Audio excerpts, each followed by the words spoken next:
Nathan, we are in Red Rocks, Colorado, as you can tell by the red rocks, but I gotta tell you, this Ford Escape, I swear it was designed in deepest, darkest Bavaria. It is the most European car I have ever driven. That's a Ford. Ladies and gentlemen, sophistication right here in America, only from Europe. Coming up next on the Fast Lane Car.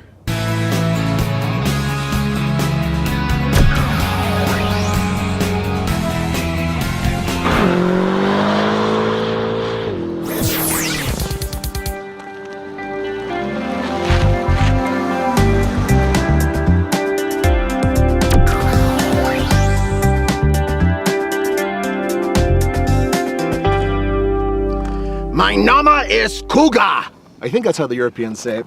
Man, yours German sucks, Nathan. And it's really awful. My pronunciation is the worst ever. Here's the thing. This particular vehicle, and I'm not pulling any punches here, but I'll be completely honest. Europeans usually can design a nice looking vehicle. And this is the little things that I like. Look at the door panel and the folds right here. That's actually really complicated and not easy to do when you're manufacturing a car. All the lines move upward, which is awesome. I love the wheels. Absolutely love them.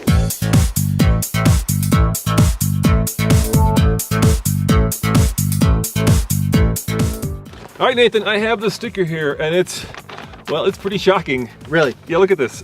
Just over $34,000 plus $825 destination and delivery, which means this car is $35,000. And you do get a lot of stuff, but you don't get like a sunroof, which you would get in the Sportage, for instance, which would go all the way to the back of the car. Yeah, and not only that, but the Sportage is a lot cheaper. But here's the thing. I think that the interior quality of this vehicle is way better than the Sportage. Yeah, so the cars it competes with are the brand new Toyota RAV4, the Honda CR-V, the Sportage, the Santa Fe. I mean, I can keep going. There's a lot of cars in this category. It's perhaps one of the most competitive categories.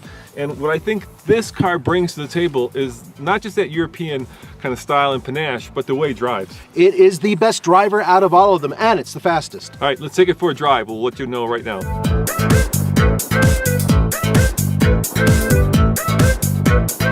All right, $35,000 is a lot of money, Nathan, but you do get things like heated seats. You do get an automatic 6-speed, which you can shift yourself with this little doodad, which is usable.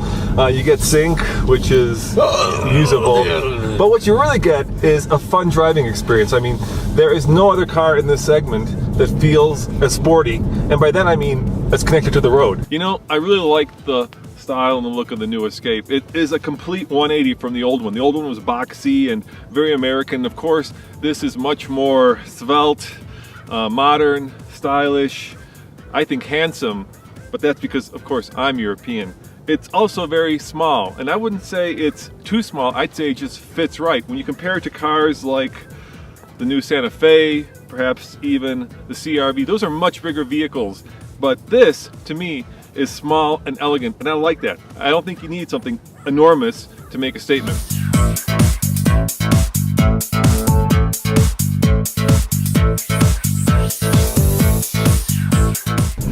The only vehicle I might compare to this on the road in terms of response and power and everything else would be like the Volkswagen Tiguan. The sophistication is right up there with the Volkswagen, which is one of my favorites. Nathan, yesterday without your mass, I took this Escape the fastest we've ever gone in this segment from 0 to 60. It was about 7.5 seconds, which is fast. And that's because of this Ecoboost engine, which is a turbocharged, direct injected 2-liter, which puts out 240 horsepower and 270 pound-feet of torque. That is damn impressive. But here's the thing, folks.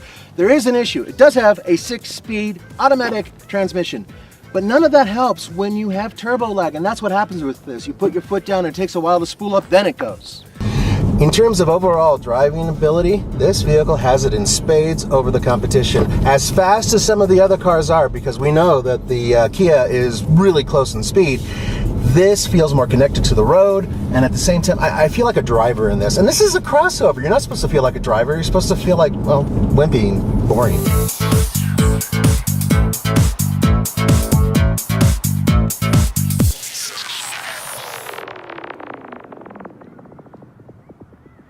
I love the interior, especially sitting here in the front seat.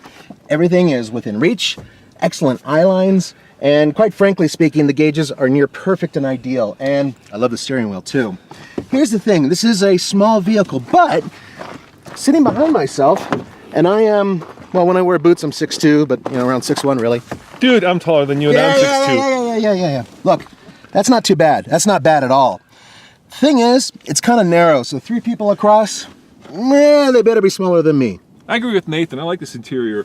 It's modern, it's cool, it's fresh, it's different. Except there is a fly in the ointment. When I look up here, I see really awkward and kind of ungainly panel gaps. It looks like they haven't quite mastered the idea of putting all these little bits and pieces together in a seamless flowing way like the Japanese do. This needs improvement. Of course, this is the top-of-the-line titanium model, so it has a lot of fun technology, including blind spot monitoring, self-parking, and perhaps my favorite feature, voila! Look at that. Yeah, it comes with your own Nathan, too. What if you only got one leg, Nathan? It would really suck if you just had one leg and you were trying to, yeah.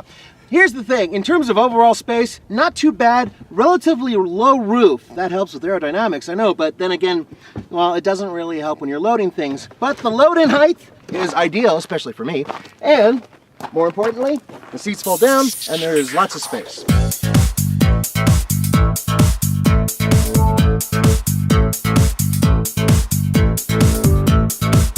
Yeah, in some cars you kind of sit on top of the road, on top of the car. In others you're way down inside of it and there's no engagement. But here it makes you want to drive. It makes you want to tackle this twisty road, and that to me is what makes this car such a winner in the segment. Absolutely. You know, these seats are really comfortable too. You got to admit, they really hold you well. You know what it is, folks? I'm able to point it in the direction I want to go. I know that sounds, oh yeah, typical. No. See, with electrically assisted power steering, sometimes you don't really know where the wheels are. And in this case, I know. And I know if I make this turn right here, it's going to go exactly where I place it. And this is a crossover. It's not supposed to do that. All right, Nathan, on the TFL scale of buy it, lease it, rent it, or forget it, what do you give it? I'm sorry, Ford. I'm going to have to give this a buy it. I love it. Good car. I'm going to give it a buy to lease. I'm kind of waffling, and that's because $35,000, no sunroof. I could get that, but look.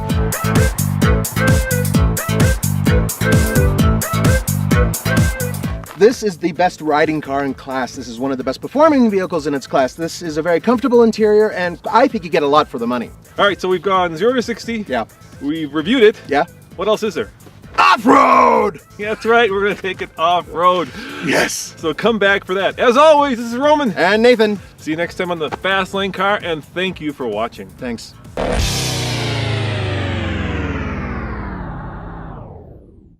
You know what the downside is, Nathan? These 2-liter engines, which are becoming ubiquitous, I mean, everybody has them, and everybody's sticking turbochargers on them to make them smaller but yet more powerful. The fuel economy, it's not great. 20.8 mpg in real-world testing. Yeah, that's not, well, frankly, it's not good. No.